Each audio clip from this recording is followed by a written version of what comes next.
When I was 15 years old, I discovered a game that was made well before I was born.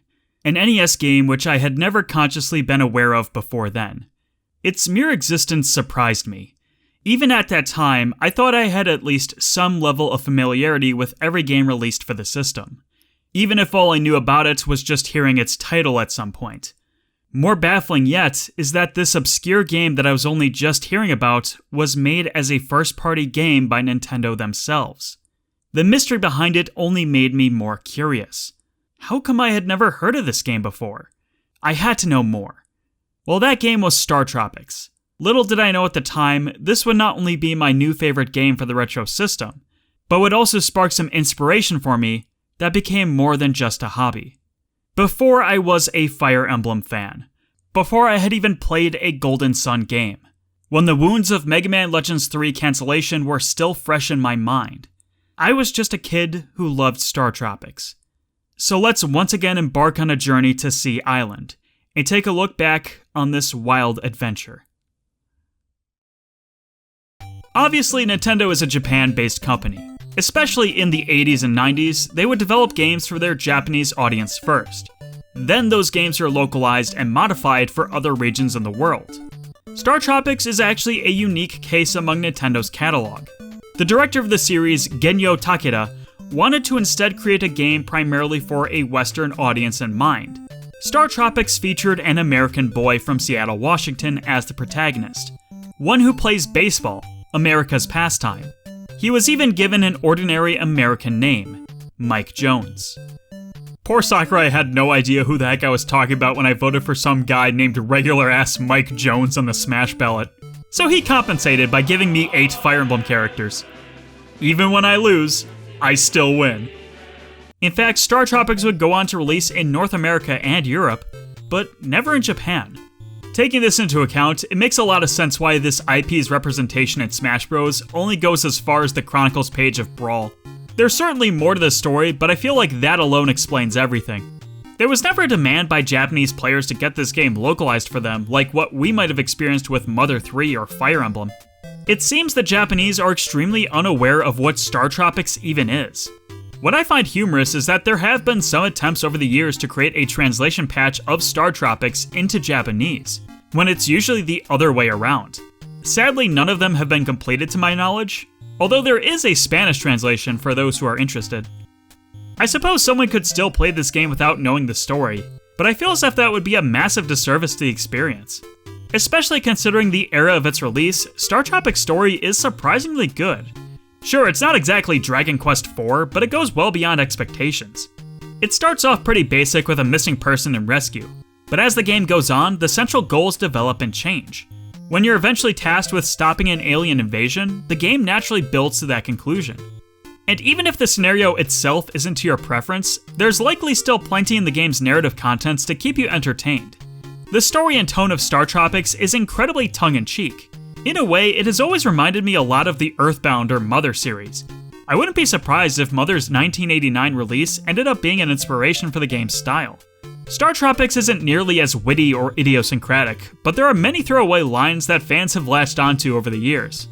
One of the most befuddling jokes in this game, if you want to call it that, is when Mike resists mind control from an alien by, quote, jamming bananas into his ears, unquote. Honestly, the only truly negative thing I have to say about the story is how the game forces you to interact with it. If you know the solution to a puzzle, you can't just solve it immediately and go. Even when you're given a clear objective, you still won't be able to move on until you talk to the one random NPC in the town you're in. Who is it? I don't know. Never makes any sense. But I hope to heaven that you think Miss Mira is pretty, because if you don't, you will never finish the game. But finally getting to push forward and throwing yourself into a dungeon is always worth it. To me, the most interesting thing about StarTropics is its gameplay, because there isn't another action-adventure game that's quite like it. StarTropics is often criticized by onlookers for being a Zelda ripoff, but such a claim is incredibly superficial. StarTropics is a top-down adventure game that also denotes the player character's stamina with hearts, but that's really as far as the comparisons go. The save menu looks familiar, but other Famicom disc games that weren't Zelda are also formatted in the exact same way. The game is divided up into chapters of Mike's adventure, and the game is fairly linear in terms of where you can go and what you do, without being able to backtrack. There are some secrets off the beaten path, but they are very few and far between. In general, I would also say that StarTropics is more action-oriented than Zelda. Combat plays a huge emphasis in this game. Mike's trusty yo-yo serves as his default weapon. It goes a couple tiles in front of Mike before retracting. To add to Mike's arsenal are various sub-weapons. They can only be used in the dungeon they're found in, and they have limited ammo. But the enemy patterns and room layouts are built with these weapons in mind. A skilled player will know exactly when and how to best use them. And you're definitely going to want to learn how these sub-weapons operate. Because although StarTropics is an action-oriented game, your forward thinking is ultimately more valuable. The thing that actually requires the most active thought while playing are the movement mechanics. Imagine the whole game takes place on a chessboard, and Mike is equivalent to a rook. This means your entire movement pattern is locked to this grid. Pressing a direction on the D-pad will simply face Mike in that direction, while holding the button will get Mike to move forward. This is without a doubt the largest hurdle someone will have to overcome if they play StarTropics. It's deliberately designed to not play like other games of its kind. Impatient players are likely going to close the game down quickly without a second thought. I don't entirely blame them. It's an incredibly difficult sell for someone used to games where every action they do comes from a flowing state of second nature to go back to a game with an unconventional control style where you have to be more aware of what you're doing. It feels incredibly bad to tell someone who doesn't like this control scheme to just get used to it, but to be honest, that's exactly what you have to do. This is a game where every aspect of its design is tied to the player's control scheme. But if you truly practice it and meet the game halfway, you'll find mastering it provides an incredibly rewarding feeling. The movement, combat, platforming, it almost demands the player to be more methodically cognizant rather than naturally skilled. Almost as if it's somehow turn-based and real-time simultaneously. As if the act of navigating around is a puzzle in itself. It's that unique relationship which keeps me invested in StarTropics. And I hope that you're invested in the game, because this is gonna happen to you a lot.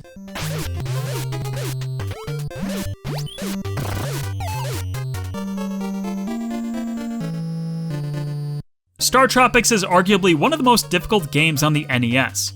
And that's not taking into account the game requires you to essentially relearn how to play action-adventure games to be competent at it. But when everything comes together, it's almost indescribable how both smart and skilled I feel at the same time. Dodging traps with expert timing and simultaneously defeating enemies along the way, all without getting hit on my way to the boss, is ecstasy. But aside from combat difficulty, you'll also need to be capable of solving the occasional brain teaser. So, according to me, StarTropics is more action-oriented and also more puzzle-oriented than the NES Zelda games. That's an interesting thought. So on top of combat mastery, these puzzle-solving segments really round out the game into feeling like a true adventure. Although the overworld puzzles can sometimes be a bit bad about not giving players adequate help. The one that sticks out to me is always the piano puzzle. A parrot will give you a sentence that correlates to which keys you'll need to press. However, the piano only tells you which note do is. I know what the puzzle is asking of me, but I don't know how the keys on the piano are ordered. So ironically, this is the one puzzle I always need to look up the solution to every time I go back to play this game again. But no StarTropics video is complete without mentioning the most famous and infamous puzzle in the entire game. There's eventually points where the game asks the player to dip a letter they receive from Dr. J in water. An average player may be a bit confused since there isn't a letter in the game. But that's just it. Mike's not in possession of the letter, the player is. Included with every new copy of StarTropics was a parchment letter from Dr. J, which serves as Mike's invitation to the island. Nice little bit of memorabilia to help immerse you into the world. But this is the letter that you need to dip into water. Doing so will reveal the code you need to progress. Well before games like Metal Gear Solid asked players to look on the back of the CD case to progress. And frankly, a lot cooler too. And if you bought StarTropics through one of its Virtual Console iterations, you wouldn't have the physical letter, but you can find a digital version of it included in the instruction manuals.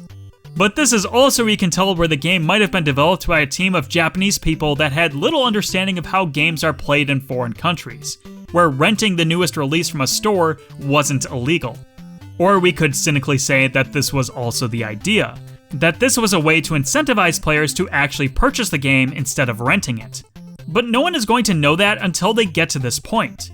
And even if they did own the game, there's still a chance the owner has no idea which letter the game is talking about if they didn't pay attention to the contents of the box.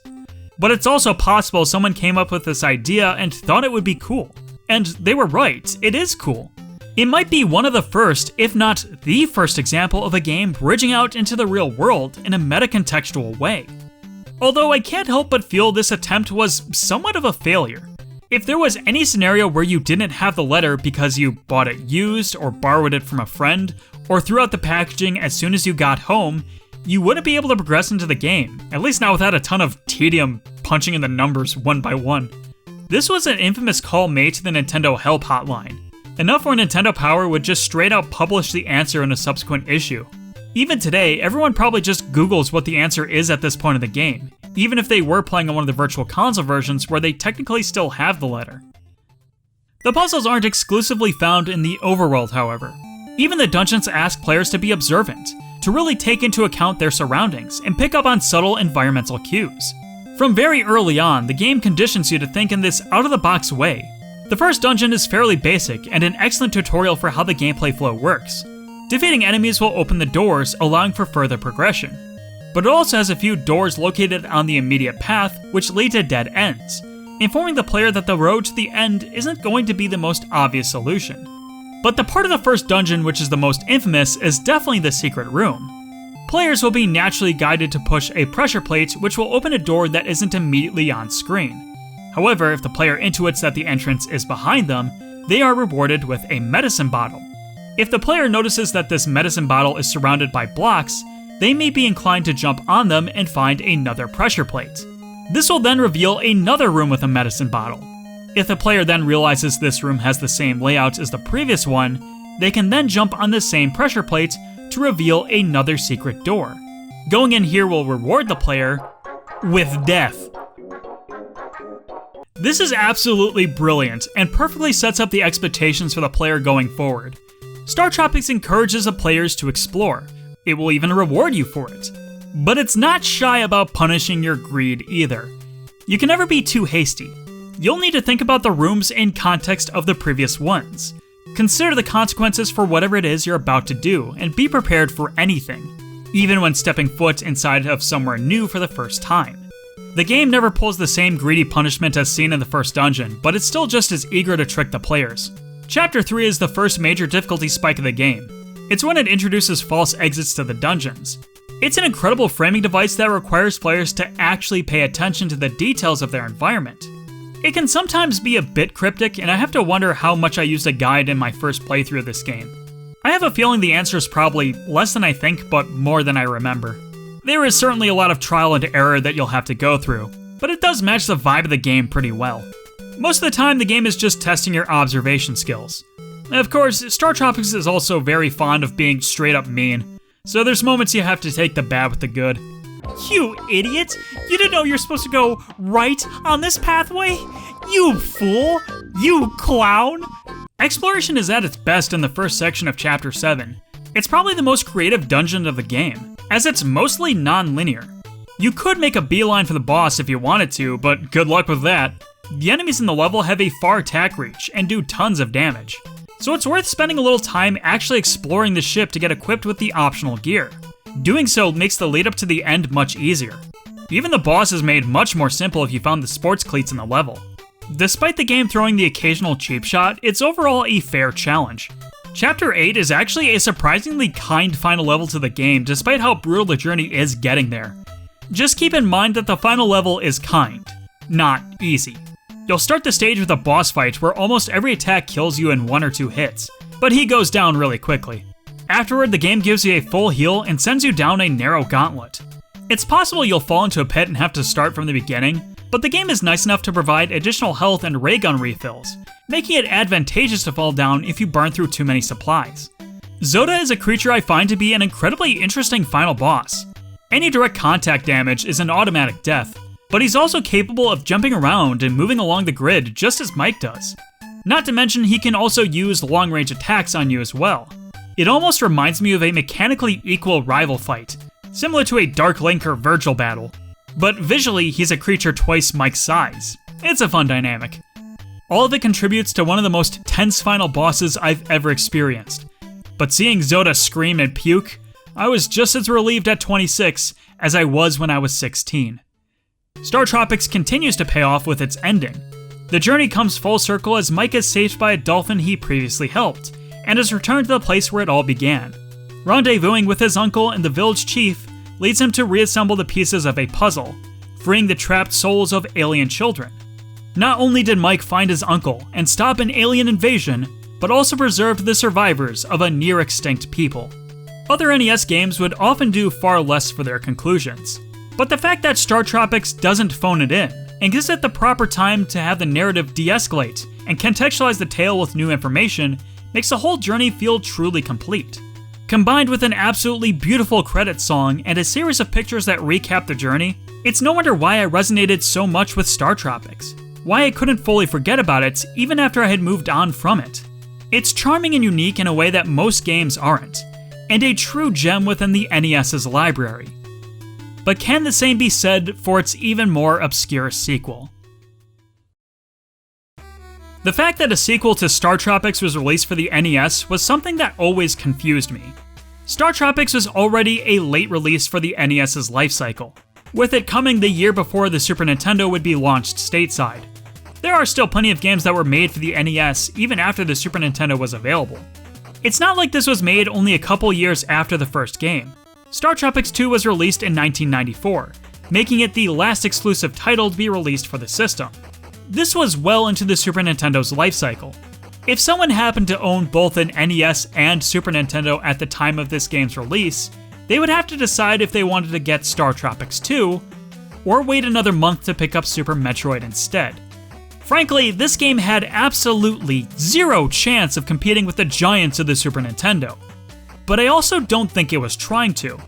In fact, StarTropics 2 would likely have never been made if not for the top-loader NES revision. The system was marketed at a lower $50 price point, and was designed to be an entry-level gaming system. If you thought that video games might be a cool hobby to get into, but the contemporary systems were just too expensive, then a cheaper alternative might have been more appealing.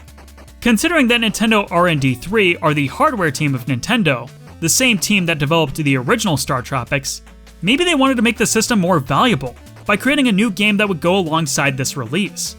This might also be why the game is actually called Zoda's Revenge StarTropics 2, de-emphasizing that this is a sequel. This way, entirely new players would feel a little less bad about wondering how much they're missing out by not having played the previous game. Still though, I've always called it StarTropics 2 Zoda's Revenge, or just StarTropics 2, since nowadays that's a bit easier to understand. When I last spoke about StarTropics 2, I gave it perhaps too hard of a time.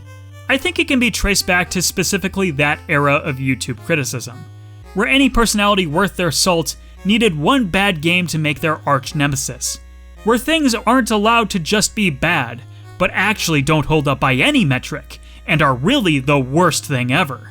As someone who loved StarTropics, it was only natural my antithesis was the disappointing follow-up. But I regret that in hindsight. It makes my massive review of StarTropics 2 one that I'm not proud of. Considering that I even liked the game at the time, seeing this attitude of making criticism out to be worse than they actually are makes me feel somewhat dishonest. It's a critique that lacks maturity. For a long time, I wanted to give StarTropics 2 a second chance, and reconcile those feelings. So for the next few minutes, allow me to take some time to tell you about how 17-year-old me was absolutely right, and that this game kinda sucks a little bit. To be honest, I came in ready to recalibrate and embrace what StarTropics 2 is on its own terms. But ironically, I found myself liking this game less than I did before. I think when I was 17, I still had some forgiveness for it. Perhaps I still do. But this recent playthrough of mine made me realize that StarTropics 2 is way more sloppily designed than I remember. StarTropics 2 is a game that looks like it's an improved sequel on the surface. It does everything the first game does, expands upon the core concept, and even makes an effort to address the problems people had with the first game. The result is a game that removes the unique identity the first StarTropics had, but also fails to actually improve upon the original. In the previous part, I argued for the value of that game's control scheme. But trying to convince someone who doesn't understand why that control scheme works the way it does is like, I don't know, what's a random example? Trying to convince a Fire Emblem fan to play with permadeath. Sometimes it doesn't matter how well-intentioned, how thought out, or how good a design choice is in a video game. If someone is unwilling to embrace that choice, then you have no chance of convincing them. It's extremely lamentable, but understandable. And I get why R&D 3 decided not to do the same thing again for the sequel. StarTropics 2 decides to get rid of the gridlocked movement and adopt a full-range 8-directional movement system, which some might argue is the control scheme the first StarTropics should have used in the first place. The problem is that Mike still needs to turn and face the direction he wants to go before any movement occurs. It's a bit hard to explain, but open up something like Crystallis and rock the D-pad around in a circle. Then do the same for StarTropics 2 and just observe the difference. The restriction conflicts with the supposed freedom it wants to provide and makes moving feel very awkward. This can most easily be felt when colliding with an enemy. Mike's invulnerability period after getting hit is perplexingly short, among the shortest I've seen from a game. So if you get hit by an enemy, you'll likely get hit again. In the footage, it almost looks like I'm purposely getting hit to prove a point, but I promise that was all natural play. The constant start and stop Mike does is incredibly disorienting in the moment. To compensate, enemies don't hit nearly as hard as they would in StarTropics 1, but you'll probably lose just as much, if not more health by the end of an unfortunate encounter. This will necessitate another strategy for protection. While you can move in diagonal patterns, only a few enemies in the game can. This means being diagonally positioned from the enemy is the safest place you could be during a battle. This too breaks the expertly crafted relationship StarTropics 1 had. Being diagonal from the enemy was also the safest place you could be during combat in that game. However, you couldn't normally attack from a diagonal either. This means this position is low danger and low opportunity. In order to get into high opportunity, you'll also need to shift into high danger, or use consumable items as a trade-off. In StarTropics 2, any position you're in is a high opportunity, but there are positions where you're in low danger, meaning that it's in your best interest to always stay in those positions. It just makes the combat not nearly as satisfying. Combat also has another aspect to it, which is a good idea, but also takes away from the identity of StarTropics. In his previous adventure, Mike used a variety of tools which were best described as improvised weapons. A yo-yo, baseball bat, sporting cleats, and more may not appear to be traditional weapons on the surface, but the enemy layouts provided a set of challenges that would make use of those weapons. StarTropics 2 instead gives Mike two primary weapons. One is a throwable weapon, and the other is a psychic shockwave. There is actually an interesting dynamic between these two weapons. The physical weapon does more damage, while the psychic weapon has more range. Additionally, the psychic weapon will also lose potency depending on how much damage Mike has taken. This gives players an interesting consideration for which weapon is best for the challenge. Here's the problem though. For most basic enemies, they take roughly the same number of hits regardless of which weapon type is used. Additionally, the psychic shockwave also shoots faster than the physical weapon. This means against boss fights, it's actually far more DPS efficient. So I never end up using the physical weapons after getting the second psychic upgrade unless I'm extremely low on health. And because these options are so versatile, the sub-weapons in this game took a massive hit. There are only 5 sub-weapons in this game, 4 of which do the exact same thing. That being shooting in a straight line, something your primary weapons can already do. The sub-weapons in the previous games provided some options the yo-yo couldn't. Beyond that, there were more of them. The lack of variety just makes StarTropics 2 come off really uninspired. The platforming design in StarTropics 2 is a lot more involved, but because the game isn't locked to a grid, distance becomes a lot more difficult to judge. Most of my deaths in this game were from the platforming, either from being too far away from the ledge before jumping, trying to make a botched last-minute correction, or even finding out some ledges can be walked off. Platforming doesn't feel nearly as satisfying, because I almost feel like I'm fighting against the game. Combat and platforming certainly took a lot of time to get used to in StarTropics 1, but upon mastering the movement, being able to navigate around the world makes sense. While in mid-jump, you could also turn to attack enemies, while still keeping your trajectory. It certainly didn't help that I played these games back-to-back. My muscle memory and logic for how I moved in the previous game conflicted with the design of StarTropics 2. An easy mistake for me to make because everything in StarTropics 2 is laid out in that grid, and looks as if it was almost designed to still accommodate that original control scheme. It's actually for this reason I argue that StarTropics 2 has the worse and more awkward control scheme, despite seeming more intuitive on the surface. This is highlighted no better than the final chapter of the game. the return to Sea Island. Admittedly, a cool bit of fan service going back to where it all began, but seeing a dungeon that was specifically designed for one control scheme in mind while having the player use another just kinda makes me wish I was playing like the original. And then we have the story, the place where my opinions have changed the most. The story of StarTropics 2 isn't as bad as I remembered, but even still, it's a bit much. StarTropics 2 definitely leads harder into the "whoa, 90s, radical" vibe than the first game did. It makes the tone far more goofy, especially when they take some extreme creative liberties. But I'm fine with that now. If you know the story you want to tell isn't that serious anyway, you might as well have fun with it. Why not have Cleopatra order a pizza that's delivered on a Koopa Troopa? So I'm a little more okay that half the places Mike travels to are completely fictional locations, or meeting fictional characters. Still kind of peeved that a game called StarTropics 2 has remarkably few science fiction or tropical settings. At the very least, the time travel framing device gives the game variety. I can kinda dig it. But knowing where the story leads to does kinda take the fun out of it. While this game is called Zoda's Revenge, there are actually 3 different individuals known as Zoda, and the final boss isn't even the Zoda that Mike fought from the previous game. Even then, Mike just kinda stumbles into meeting them instead of actively being sought after. After the game ends, the alien children Mike saved before end up leaving him without a heartfelt goodbye. No promise from Michael that they'll come back to visit sometime, or at least that she'll remember you as a great friend, just as a hero. I know that's supposed to be satisfying, but it feels kinda odd. I suppose it's still a lot more involved than other endings of the time, but I can't help but feel really conflicted about the moment the credits begin to roll.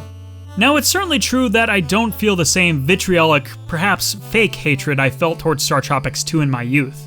But despite having given this game an honest chance, it failed to impress me yet again. I can't help but feel this game was perhaps too hastily thrown together just to push product. Now, a sequel to StarTropics on the NES in 1994 is probably the complete opposite of what I would classify as a quick cash grab, but I still don't feel as if this game was created for the right reasons.